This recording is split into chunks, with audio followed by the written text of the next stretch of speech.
మీ కుటుంబం చన్నది నేనేమి సైత ప్రాణేశ్వర నేనేమి చేయదను.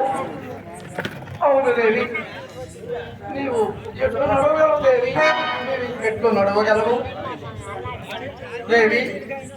రాణివాసంపు భోగములను అనుభవింపవలసిన నిన్ను ఈ ఘోరారణ్యముల కీర్చి తెచ్చి కుసుమ సుకుమారమైన నీ శరీరమును ఇలాంటి తీర్థయాత్రలచే నలగజేసిన నన్ను నేనేమని నిందించుకున్నదును ప్రేయసి, నేనేమని నిందించుకున్నదును